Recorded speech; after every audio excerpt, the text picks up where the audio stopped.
C'est notre affaire. C'est notre affaire. Des métiers et des parcours professionnels.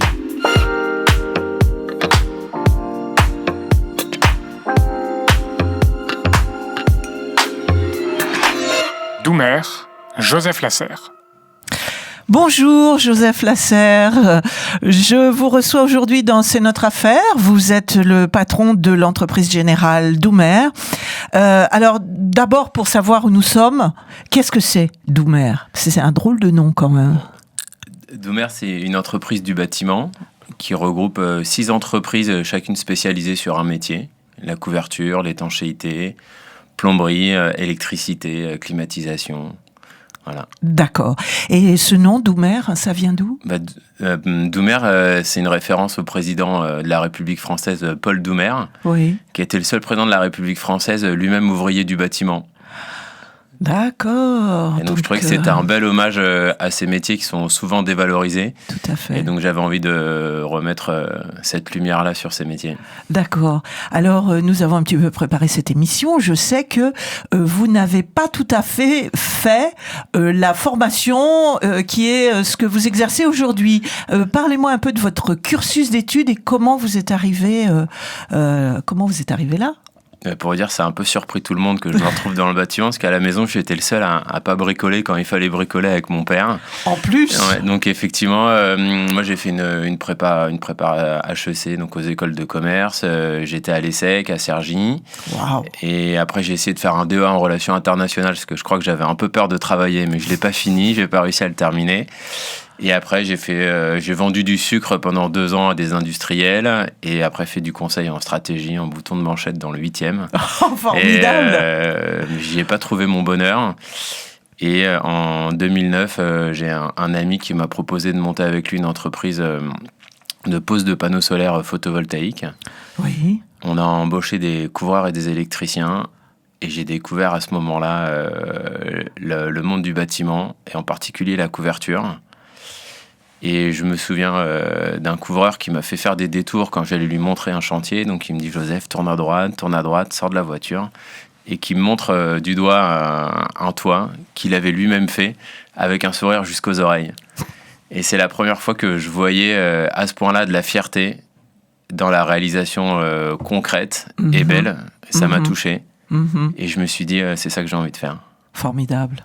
Et donc vous commencez avec la couverture et puis ensuite comment ça s'est fait, parce que vous avez quand même un regard tout à fait particulier sur le bâtiment. Est-ce que c'est un regard que vous aviez déjà dès l'origine, ou bien est-ce qu'il y a eu une espèce de transformation, comment ça s'est passé ? Disons que moi, c'est quelque chose que j'ai découvert au fur et à mesure. Et donc, la première chose qui m'a touché, c'est la fierté de faire, la fierté du savoir-faire, avec en même temps une grande liberté, parce que quand on est sur les toits, on a l'impression d'avoir un peu le monde à ses pieds. Donc, moi, je crois que j'ai été aussi touché par cette liberté, et qui était très associée aussi au collectif, parce qu'en toiture, si on n'est pas 2 sur un toit, on ne peut pas travailler. Et pour une raison simple, c'est que s'il y en a un qui tombe, il faut pouvoir appeler les secours. Ah oui, et donc, tout simplement. Et donc, il y a cette notion de liberté, aussi de collectif, dans le temps aussi, parce qu'ils étaient, tous les couvreurs, ils sont tous capables de vous raconter qui leur ont appris le métier. Oui. Et donc, il y avait ces choses assez belles de transmission du savoir-faire. Oui, des racines. De la beauté, de la confrontation au réel et au matériel. Et de l'utile. Je trouvais que ça faisait quand même beaucoup de choses qui me plaisaient. Ah oui. Et donc, j'ai découvert, j'ai rencontré le bâtiment comme ça. Et puis petit à petit, je me suis rendu compte que le savoir-faire sans organisation, ça servait pas à grand-chose. En tout cas, et donc j'ai eu la chance de rencontrer après des personnes qui avaient dirigé des gros chantiers, ingénieurs travaux sur des grands chantiers de plusieurs mois, plusieurs années, qui ont accepté de venir avec moi pour apporter cette dimension de l'organisation aux entreprises. Puis petit à petit, on allait sur des métiers un peu plus complexes comme la climatisation, le chauffage, l'électricité, où là, on a aussi besoin d'ingénierie. Et donc, de réfléchir et de construire et de compter avant de faire. Et donc, petit à petit, on a associé cette dimension donc, du savoir-faire, de l'organisation, de l'ingénierie, et puis la dimension du lien qu'on appelle les interfaces entre les différents métiers, donc du lien entre ces différents métiers. Et j'ai trouvé que c'était aussi une façon de regarder le monde qui m'intéressait, parce qu'on pense souvent à sa façon de voir le monde et on oublie celle des autres. Et donc je trouvais que regarder ces différentes façons de regarder le monde entre les différents métiers, c'est aussi ça qui nous permettait de bien construire ensemble. Et donc là, en l'occurrence, il y a bien construire ensemble des bâtiments, mais ça peut aussi être bien construire des enfants qui ont besoin de regards de plein d'adultes différents pour comprendre qu'ils vont créer leur petit à petit. Alors, au début de cette explication, vous avez prononcé un mot-clé qui est le mot de collectif. Et effectivement, savoir-faire, plus organisation, plus ingénierie, etc., vous créez des collectifs. Et pourtant, vous êtes le patron. Il n'y a pas quelque chose en tension là, parce que la collectivité, on a l'impression que chacun sait ce qu'il doit faire et qu'il n'a pas besoin d'être dirigé, mais pourtant vous êtes le propriétaire de cette entreprise, vous êtes donc le patron. Comment est-ce que vous conciliez le rôle d'un dirigeant qui donc donne le cap et cette création de collectif et cette mise en œuvre un peu comme on fait monter une mayonnaise, enfin on produit quelque chose. Comment vous mettez ça en lien ? Je suis le patron, vous faites ce que je dis et on est tous dans le même truc, dans le même bateau. Question difficile, hein, je reconnais. Oui, je pense qu'on a besoin en tout cas, qu'un chef peut être très utile pour créer un collectif, pour plein de raisons. Oui. Une des raisons, c'est de dire où on va, qu'est-ce qu'on fait ensemble. Et nous, ce qu'on a décidé de faire ensemble, c'est d'essayer de bien construire. Et donc, c'est cette direction, c'est moi qui l'ai posée. Il y a une autre dimension qui peut être celle du cadre approprié. Oui. Et donc, moi, j'aime bien réfléchir au cadre approprié pour chacun. Et donc, j'utilise cette image de la piscine, parce qu'une fois, j'ai eu l'impression de nager en plein milieu de l'océan, d'être complètement perdu. Je vous assure que quand on n'a pas de bord, c'est difficile de savoir comment on va s'en sortir. Et donc, un des rôles des dirigeants, mais aussi du patron, mais aussi des cadres, c'est justement de poser un cadre qui soit clair. Et donc, parce que quand on nage au milieu de l'océan, on est perdu et on a peur, et on n'est plus capable d'agir. Mais quand on est dans une toute petite piscine où il n'y a pas de profondeur, on n'a pas non plus de liberté pour agir. Et donc, c'est aussi une des autres dimensions que j'aime bien poser comme rôle de patron. Alors, vous, lorsqu'on a préparé cette émission, vous m'avez dit, mais le secteur du bâtiment est quand même assez dysfonctionnel. Est-ce que ça signifie que vous avez rencontré des résistances à tout ce que vous venez de m'expliquer ? Est-ce que ça s'est passé facilement, que vous êtes tombé sur des architectes qui ont dit « Ah bah ouais, tiens, on va faire comme ça » ou est-ce que non, c'est justement ce secteur un peu dysfonctionnel, il produit des résistances ? Oui, il y a aussi plein de choses qui se passent bien. Donc, il y a une capacité à transmettre les savoir-faire. Et moi, je ne suis pas arrivé dans le néant. Il y a plein de choses qui se sont passées avant moi. Et donc, cette capacité à construire les savoir-faire, à construire des organisations. Mais il y a aussi des choses qui, je trouve, pourraient mieux se passer. Et donc, c'est surtout ce regard-là que j'ai envie d'avoir. Et il y a plusieurs choses. Il y a une volonté, des fois, de mettre l'animation de ces personnes et de ces collectifs à distance. Oui. Et donc, en disant, ça ne me concerne pas. Et donc, je sous-traite. Je vais laisser à d'autres la charge de regarder ce sujet. Il y a un autre dysfonctionnement que je trouve où, en fait, avec ce mécanisme d'appel d'offres, où on va aller chercher celui qui a le mieux répondu, on divise et on sépare. Et donc, on met sur un chantier des personnes qui ne se connaissent plus avec les autres et qu'on va avoir tendance à regarder chacun dans leur silo. Oui. Leur métier et pas celui des autres. Et il y a une troisième chose qui me pose question, c'est quand on a perdu le savoir-faire, on a tendance à vouloir maîtriser par du processus. Oui. Voilà. Et donc je trouve qu'il y a de plus en plus de processus et on suit le processus sans se poser la question de comment on fait. Oui. Voilà. Et ça, c'est un point qui m'interroge. De me dire, en fait, on suit ce qu'on me demande de faire en passant de l'étape 1 à l'étape 2 à l'étape 3, sans se poser la question comment on fait les choses. Et donc, c'est quelque chose qu'on rencontre, à mon sens, beaucoup dans le bâtiment, en ayant l'impression de maîtriser, par le contrat, par exemple. Le risque, je te le donne par le contrat. Mais si on ne se pose plus la question à quel problème on fait face et comment on le résout, je trouve qu'on n'est plus en capacité de bien construire. Alors, est-ce que vous avez une solution à ça ? Est-ce que vous apportez une solution ? En tout cas, petit à petit, on essaye de se dire sur les chantiers auxquels nous on répond et sur lesquels on travaille, on essaye de dire petit à petit comment on fait bien les choses. Donc on est arrivé d'abord sur les métiers de façon différente. Donc la plupart du temps, aujourd'hui, sur peut-être les 2/3 de nos chantiers, on travaille avec un seul de nos métiers. La couverture, la plomberie ou la climatisation, la métallerie. De plus en plus, on nous demande de travailler à plusieurs métiers, sur un même chantier. Donc se pose la question des interfaces entre nos deux métiers. Par exemple, entre l'électricité et la climatisation et le chauffage, on a beaucoup de liens. Oui. Et donc, on essaie de regarder quels sont ces liens, comment on peut y répondre au mieux, non seulement, pas forcément pour nous, mais aussi pour l'intégralité du chantier. Et donc, c'est ce regard-là qu'on a envie de porter, de se dire, on construit bien ensemble. Et finalement, que ce soit le propriétaire, l'architecte, le bureau d'études ou les entreprises, on a le même objectif, que ça soit bien construit. Et quand on apprend à bien construire ensemble, à se faire confiance, à mettre les sujets sur la table, à les regarder ensemble, on trouve des solutions qui permettent à tout le monde de manger aussi et de gagner sa vie. Parce qu'il faut que tout le monde aussi gagne sa vie pour qu'on puisse continuer à travailler.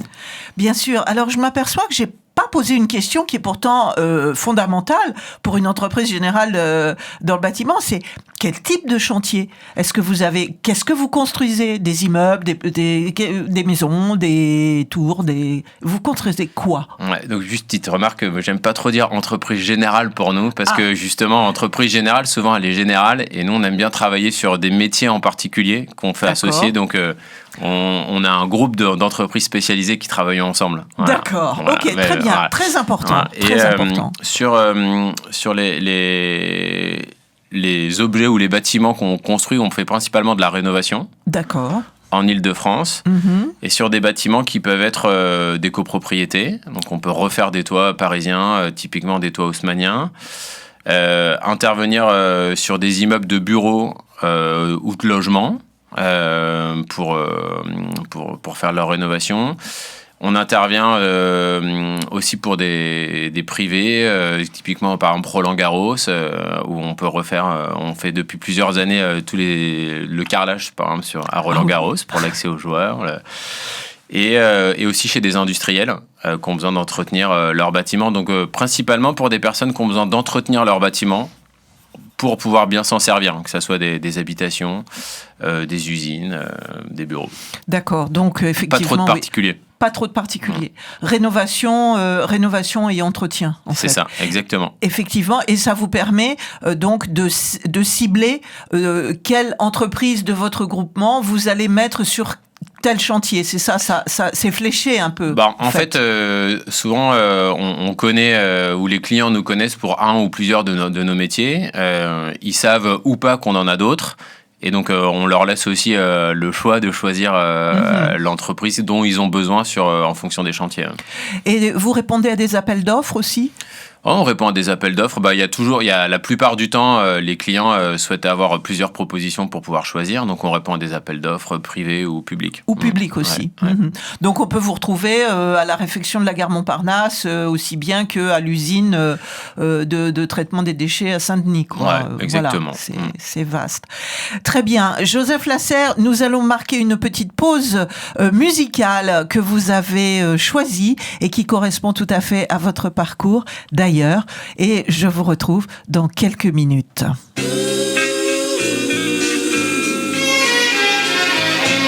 Parti de rien, on arrive à ce qu'on vise. Et vu qu'on n'apprend rien, qui nous aide, c'est souvent rien ce qu'on vise. Ils disent souvent qu'on est des bons à rien, et il suffit d'un rien pour qu'on y croit. Quoi que t'en dises, on va pas perdre notre temps à moisir ici. Quoi que t'en dises, parti de rien, on va trouver la sortie. Quoi que t'en dises, c'est pour tous ceux qui ont pour nous du mépris. Quoi que t'en dises, qu'on lève notre verre avant qu'on se casse d'ici. Quoi que t'en dises, ça fait un bout de temps qu'on est parti. Ça fait un bout de temps, pas depuis tout le temps. Le temps s'écoule, temps. On aura du mal à faire ça coolement. Je te parle gentiment, j'attends patiemment, mais j'ai pas toute la vie. J'attendrai pas que les pigeons me chient dessus. Et même si je suis dessous, j'attendrai pas après le plan de l'issue. Pour dire qu'ici on est souvent déçus par la réussite qui pour l'instant nous a mal reçus. Parti de rien, on arrive à ce qu'on vise. On fait notre taf dans ce bis, poseur de bombes sur scud. On sert des leçons acquises, crache sur le FN et sa convoitise. Paralyse les faux, c'est pas ces cons que nos sons attisent. Parti de rien, on arrive à ce qu'on vise. Et vu qu'on n'apprend rien, qui nous aide, c'est souvent rien ce qu'on vise. Ils disent souvent qu'on est des bons à rien, et il suffit d'un rien pour qu'on y croit. Quoi que t'en dises, on perd persiste et on lâche pas prise. Quoi que t'en dises. Les 4 saisons même en période de crise. Quoi que t'en dises. Pour l'an 2000 on compte doubler la mise. Quoi que t'en dises. On aime poser sans raconter de bêtises. Quoi que t'en dises. Le rap on s'y attache, souvent on s'y fâche. Mâche pas les mots pour faciliter la tâche. Quoi que t'en dises. On continue sans flamber, on met les choses en place. Et si les foires il reste le plan B. J'pars pas par hasard à part aux grandes occasions. Genre Mercury demande à Caro. On part de rien et on est sous contrat. On veut bien être correct, mais faut pas que les DA la contrat. C'est contre ceux qui nous ralentissent qu'on lance une offensive. Paraît que nos récits sont corrosifs, nocifs. Et alors, qu'est-ce qu'ils vont faire, hein? De toute manière, qu'est-ce qu'ils peuvent faire? Parti de rien, on arrive à ce qu'on vise. Et vu qu'on n'apprend rien, qui nous aide, c'est souvent rien ce qu'on vise. Ils disent souvent qu'on est des bons à rien. Et il suffit d'un rien pour qu'on y croit. Quoi que t'en dises. Ouais, la vie pour nous c'est pas peinard. Quoi que t'en dises. Y'a peu de vernis et peu de peinard. Quoi que t'en dises. Un peu partout c'est le même scénar. Quoi que t'en dises. Y'a que des histoires qui nous ont quémar. Parti de rien, ça fait pas de moi le chien le toutou. La rue j'en reviens, j'aimerais lui faire un dernier coucou. La vie est courte, dangereuse et loin d'être parfaite. Ce quotidien me lasse, mais faut minimum 20 barres par tête. À chaque jour sa peine, à chacun son degré de patience. Rien dans les poches poches, ça veut pas dire que ma vie n'a pas de sens. Décadence, mon malheur, est-il le fruit du hasard? Dans le noir on avance, j'aimerais y voir plus clair dans ce bazar. On se bagarre et on se tape, on se tire dans les pattes et pourtant on pourrait s'entraider un peu partout, c'est pareil tout le temps. Et tout en faisant mon taf, je mets des baffes aux clichés pesants. Les belles paroles on n'y croit pas, tu nous la feras pas car on n'a pas 2 ans. Secret de connexion, c'est des valises plutôt légères. Des paroles vénères, vu que le rap donne envie de bégère. Et de toute manière, on ne recherche pas le luxe et l'extase. L'important pour nous est ce qui fait la condition d'esclave. De Barbès on vient avec l'intention de faire notre trou. L'impression qu'avec rien, si on veut, on arrive à tout. On se crête, à 999 plus 1. Coma, Buffa, Oclès, Haroun. Ouais.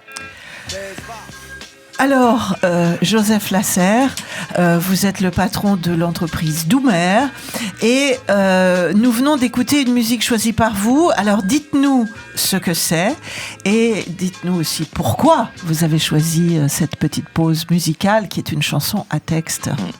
Bon, ça me renvoie à ma jeunesse. C'est une chanson de la fin des années 90 et que j'ai réécoutée récemment, notamment suite à un reportage sur DJ Mehdi, qui a été un grand DJ, notamment du hip-hop et de l'électro, fin des années 90, début des années 2000. Et les paroles, elles m'ont retouché aujourd'hui, parce que je trouve que le bâtiment, on entend une espèce de mépris dans ce texte, et je trouve qu'il y a beaucoup de mépris sur le bâtiment, alors qu'on a beaucoup de savoir-faire. On ressent aussi une forme de violence et de colère, qui je crois m'a habité personnellement pour essayer de trouver un chemin dans un monde qui me convenait. Oui. Et il y a quand même quelque chose où, parti de rien, on arrive à ce qu'on vise. Et je trouve que c'est aussi ce message d'espoir, de dire on peut faire des choses quand on fait des efforts et qu'on y arrive ensemble. Alors justement, ça introduit parfaitement la deuxième partie de cet entretien, parce que vous êtes un patron quand même assez hors norme. Et j'ai noté au passage dans cette chanson, les belles paroles, on n'y croit pas. Il y a chez vous tout un rapport à la fois à la philosophie, mais aussi au pouvoir et à l'autorité, et c'est normal puisque vous êtes un dirigeant d'entreprise. Lorsque l'on a préparé cette émission, vous m'avez parlé de Hannah Arendt, et donc elle a beaucoup théorisé l'autorité. Et donc, qu'est-ce que c'est pour vous la notion d'autorité dans l'exercice de votre métier ? C'est quoi votre rapport avec ça ? C'est quelque chose de très particulier, notamment dans un monde d'ouvriers, comme vous le disiez tout à l'heure, qui ont aussi besoin qu'on dise, bon ben voilà, le bord il est là et l'objectif il est ici. Déjà, moi ça a été je me suis mis à y penser parce que j'arrivais pas très bien à le faire. Et donc moi j'arrivais, ce que j'ai dit tout à l'heure, avec un besoin de liberté et que j'ai senti chez les couvreurs. Et j'ai eu des difficultés à mettre un cadre qui était approprié. Et je crois qu'en fait, j'ai réussi à le faire que quand il y en a d'autres qui l'ont fait avec moi. Oui. Et qui ont été ces transmetteurs. Je parlais tout à l'heure de ces ingénieurs travaux qui connaissaient bien ces gros chantiers, qui, je pense, ont été bien meilleurs que moi pour mettre ce cadre plus strict que celui que j'arrivais à poser, dont je pense qu'on avait besoin pour pouvoir faire ensemble. Et je me suis posé au fur et à mesure la question de mon rapport au pouvoir, quand je sentais l'entreprise grandir, et je me suis demandé si j'allais réussir à l'exprimer de façon juste, Sûrement en écho à des difficultés qu'avait rencontrées mon père quand il travaillait chez France Télécom, à l'époque où il y avait des difficultés sur justement ce rapport au pouvoir. Oui. Et donc j'ai cherché, donc souvent quand je cherche, je lis. Et j'ai trouvé chez Hannah Arendt une réflexion sur l'autorité, notamment en se reportant à l'Empire romain avec ce rôle du Sénat, Oui. qui n'avait pas de pouvoir mais qui faisait autorité, et qui pour faire autorité disait des choses qui permettaient à la pensée de s'élever. Voilà, grandir en fait. Ouais, et grandir par la parole. Exactement. Et donc, je me suis dit comment je vais pouvoir permettre à mes équipes de grandir, comment je vais faire autorité en leur disant des choses, en échangeant avec eux, de façon à ce qu'ils puissent grandir. Et donc, on a essayé de structurer ça après au fur et à mesure du temps, en passant un temps avec chacun toutes les semaines, et où je me suis posé à chaque fois quel cadre je peux mettre pour que l'échange qu'on a de 1 ou 2 heures toutes les semaines va leur permettre de grandir, et donc à notre collectif de grandir et de s'approfondir. Sauf que vous êtes quand même très jeune, et quand vous vous adressez à des gens qui peuvent avoir l'âge, peut-être pas de votre père, parce que vous n'êtes quand même pas si jeune, mais quand vous vous adressez à des gens qui sont plus âgés d'une décennie, peut-être même de 2 décennies que vous, comment est-ce que ça se définit? Parce que c'est parfois pas très simple, surtout si ces gens-là ont une pratique professionnelle déjà lourde et longue et parfois chaotique. Est-ce que là, il n'y a pas résistance quand même? Je l'ai pas vécu dans le rapport à l'âge, la résistance sur l'exercice de l'autorité. Et je trouve que quand on essaye de faire autorité, ça passe d'abord par un infini respect pour ce que les gens sont et ce qu'ils sont capables de faire. Et je veille toujours à parler de la même façon à ce que je parle à un apprenti, un conducteur de travaux, au président de la République, même si je ne l'ai pas croisé, mais vous voyez, à des personnes qui ont soi-disant un rôle ou un pouvoir important. Mm-hmm. J'essaie d'employer les mêmes types de mots avec le même respect. Et j'aime bien, dans le respect, il y a c'est res speculum, ça veut dire faire attention aux choses. Aux choses, absolument. Et donc, pour moi, il y a du respect pour les personnes, c'est-à-dire on porte la plus grande attention à qui ils sont. Et donc, à partir du moment où on porte une attention et qu'on respecte les personnes, il n'y a pas de difficulté, je trouve, pour poser un cadre, ou en tout cas, je trouve qu'il est possible de cheminer pour se dire comment j'exerce mon autorité. Ça ne veut pas dire qu'on le fait toujours bien, hein, j'ai le droit de me tromper, mais en tout cas, j'essaye de le faire de la meilleure façon que je peux. Je trouve qu'on fait toujours, surtout un peu comme on peut. Et donc, j'essaye de faire comme je peux, et finalement, je ne vois pas trop de grandes difficultés pour le faire. Mm-hmm. Et vis-à-vis des clients, c'est-à-dire de ceux qui vous ont commandé le chantier, qui sont vos clients, est-ce que ça se sent? Est-ce qu'ils sentent qu'il y a dans votre entreprise quelque chose de particulier de cet ordre-là? Parce que c'est quand même pas banal. Est-ce qu'ils vous l'ont dit? Non, mais en tout cas, il y a énormément de clients qui nous disent qu'ils sont contents de travailler avec nous. Mm-hmm. Moi, je fais aussi très attention. Les mots, c'est bien, mais ce qui compte, c'est que ça se traduise en fait. Oui. Et donc, le plus important pour nous, c'est surtout que les choses soient bien faites, dans les temps. C'est comme ça qu'on fait en premier. Et ensuite, si on fait preuve d'une relation équilibrée avec eux, c'est vraiment quelque chose qui compte beaucoup pour moi. Il n'y a pas d'usage du rapport de force de façon abusive. Et je trouve sur ça, Simone Veil, elle est vraiment très très intéressante à lire sur l'usage de la force. Absolument. Et donc il y a une tentation très forte quand on est en position de force d'abuser de son pouvoir. Et je trouve que de l'autre côté, c'est aussi facile de se laisser marcher sur les pieds. Et donc, ce qu'on essaye de trouver dans le rapport aux personnes, et en l'occurrence à nos clients, c'est un rapport de force qui soit équilibré. Et donc, d'abord, bien faire. Mm-hmm. Et puis, quand il y a des problèmes, parce que souvent, le rapport de force, il se tend quand il y a des difficultés, c'est d'être capable d'exprimer là où on se trouve, ce qu'on est capable de faire, ce qu'on n'est pas capable de faire, pour trouver une solution qui respecte les besoins de chacun. Alors, si j'élargis un tout petit peu le débat, donc vous êtes au cœur du système du monde en transformation, puisque vous, avec des matériaux et avec des hommes et avec un collectif, vous œuvrez à la transformation du monde. Est-ce que ça vous donne pas comme ça un petit peu le vent du démiurge?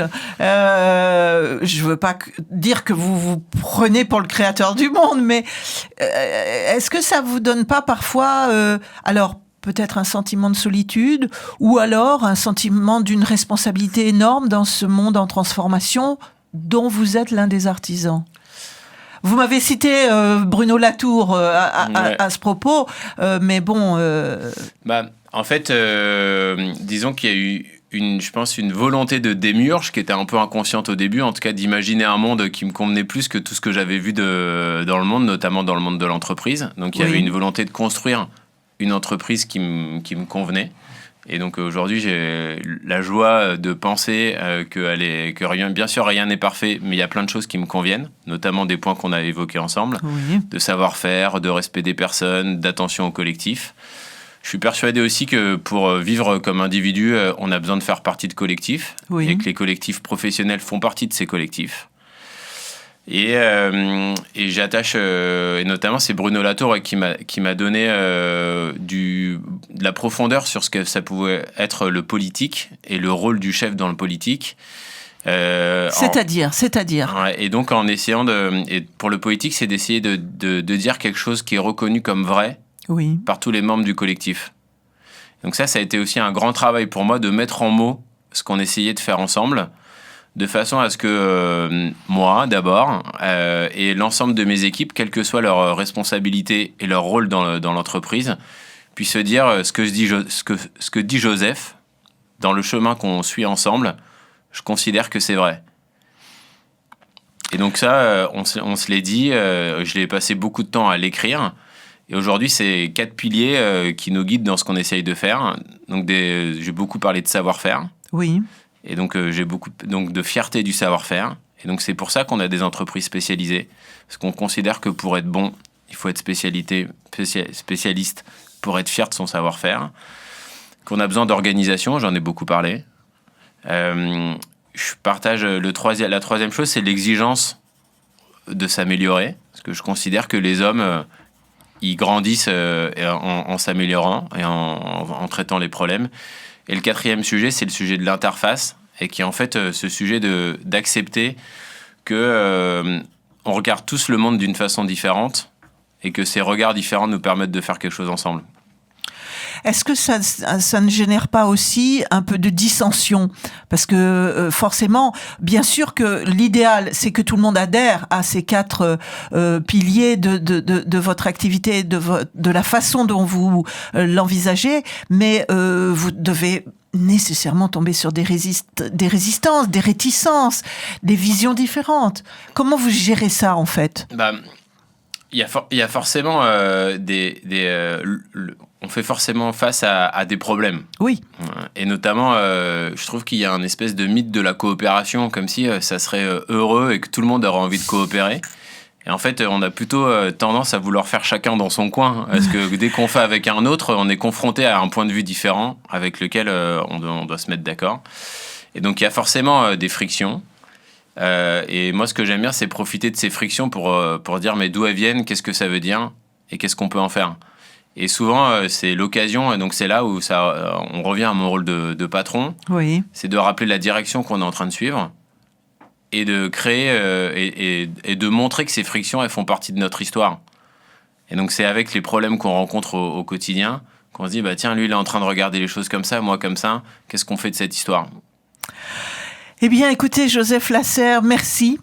Vous êtes un patron pas comme tout le monde, et pourtant, vous êtes pleinement inscrit dans le monde du travail, de l'entreprise. Je rappelle que vous êtes le dirigeant de l'entreprise Doumer, spécialiste du bâtiment et de ses différents métiers. C'est notre affaire. À très bientôt. C'est notre affaire, des métiers et des parcours professionnels.